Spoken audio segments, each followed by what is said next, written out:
I think. I'll give the floor to Mrs. Zainab Bangura, who is Special Representative of the United Nations Secretary General on Sexual Violence in Conflict Zones, who works closely with Dr. Mukwege, who will give us her views on this situation. Mrs. Bangura, you have the floor.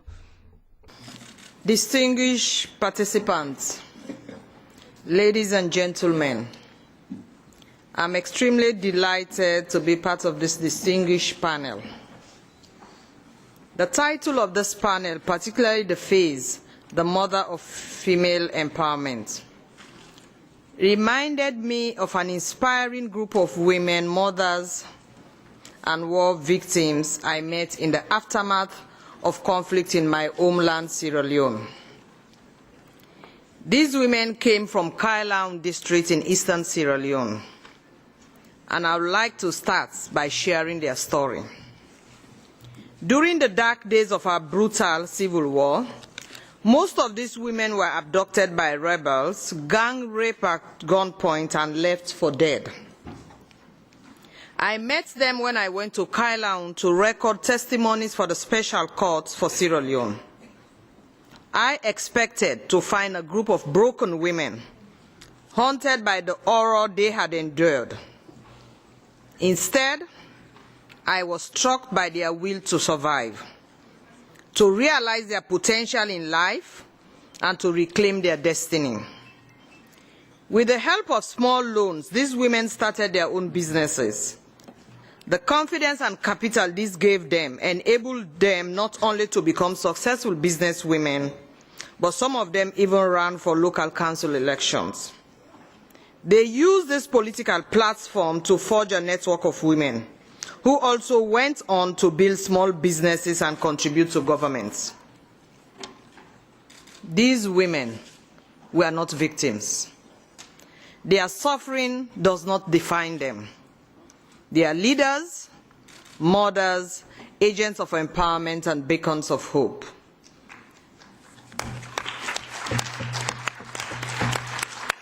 This power and spirit of resilience I saw in my own country, Sierra Leone, inspires and animates my work as United Nations Special Representative on Sexual Violence in Conflicts.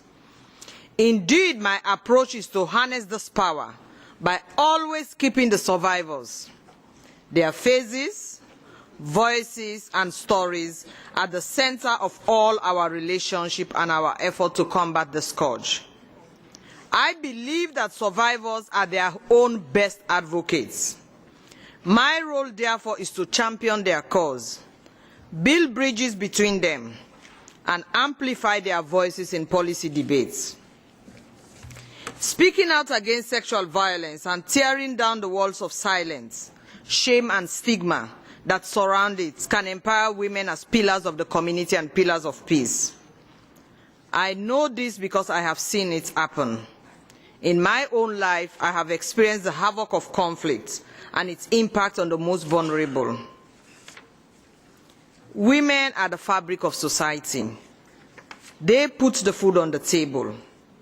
They bring forth and nurture the next generation. Guaranteeing women's physical integrity enables them to claim their rightful role in political and economic life. By contrast, the threat of violence inhibits women's participation and thereby cripple the most vital constituency for peace and for development. Strategies to protect women are the best possible strategies for bringing lasting peace and ultimately for sustainable development. Therefore, strategies to protect women cannot be an afterthought in our peacemaking, peacekeeping, and peace building. Instead, such strategies must be the central calculus and our most urgent priority. Because we can be rest assured that the social and economic progress will be stalled if women are unable to safely access fields, marketplaces, water points, or pooling boats, if girls are unable to safely get to school. In order to turn the tide on the violence that women face, particularly conflict-related sexual violence, we must shatter the culture of impunity that shrouds this crime. Unfortunately, in times of war, mass rape is met with mass impunity. Moreover, many legal systems trivialize this crime, demean and even criminalize the victims. The unacceptable reality is that today it is still largely cost-free to rape a woman or a girl in war. Sexual violence has been used precisely because it is such a cheap but at the same time devastating weapon.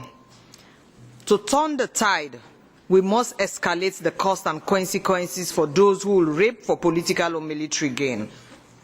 We must use all our means to this end and pursue the perpetrators, whoever and wherever they are. We know that rape is always about power and control, but in times of war, it can take on a strategic twist as a means of advancing military, political, and economic aims. In the DRC, as my friend and colleague on this panel, Dr. Mukwege, can attest, sexual violence is linked with campaigns of looting, forced displacement, and a revenge against communities for their perceived political allegiance.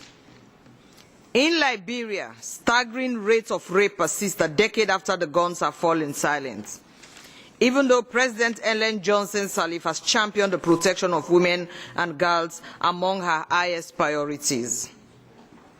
In Guinea-Conakry in 2009, scores of women who joined peaceful demonstrations were raped by the military and told, "You wanted power?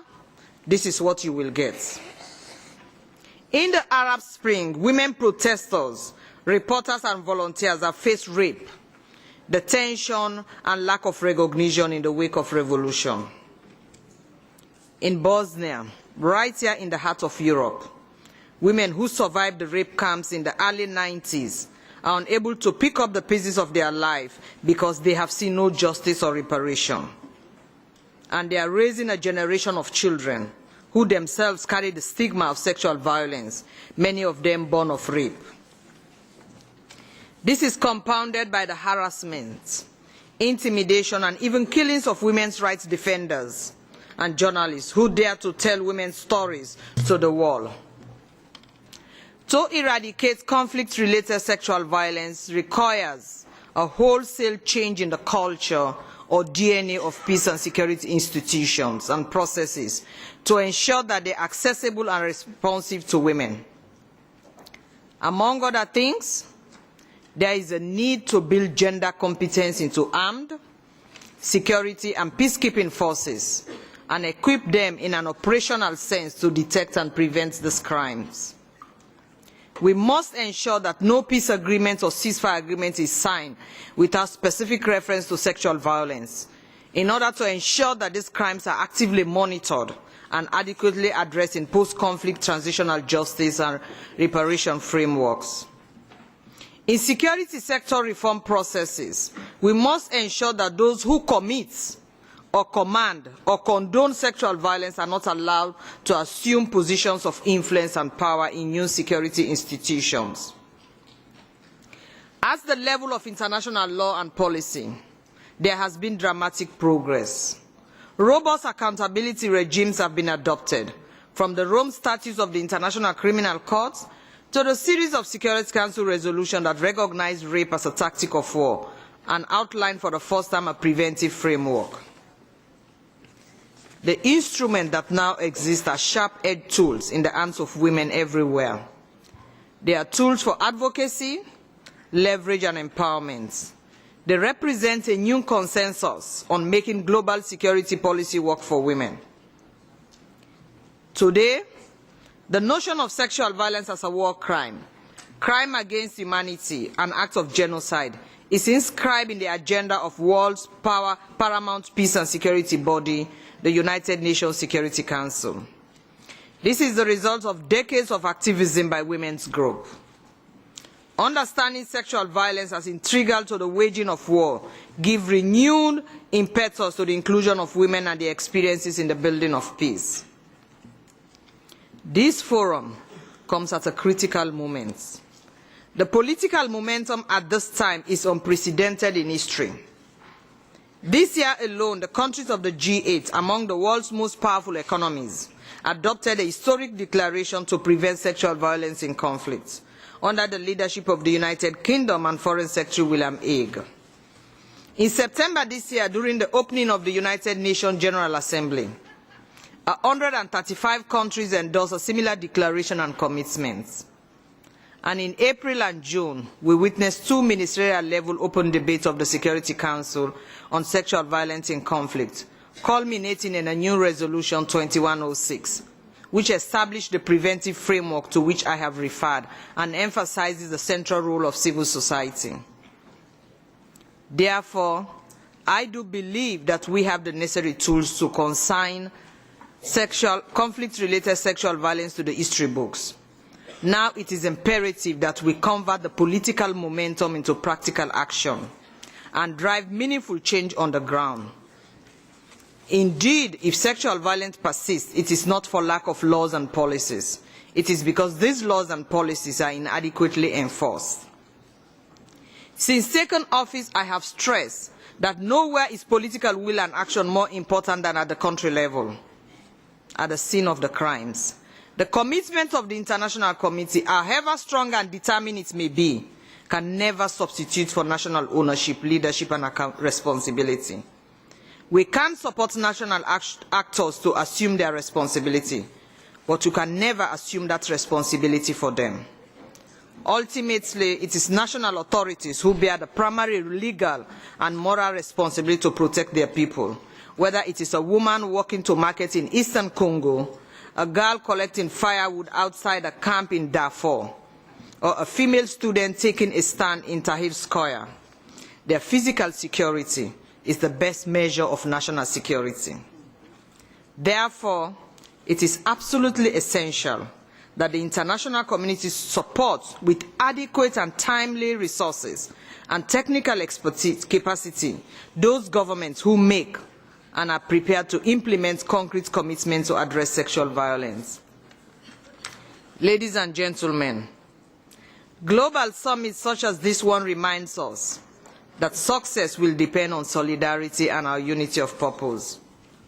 Let us rise together to ensure peace and security for women, and thereby full women empowerment.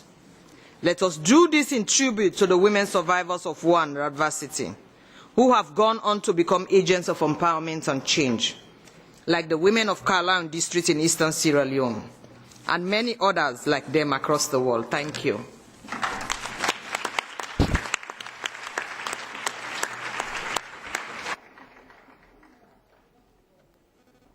État des lieux et ses perspectives.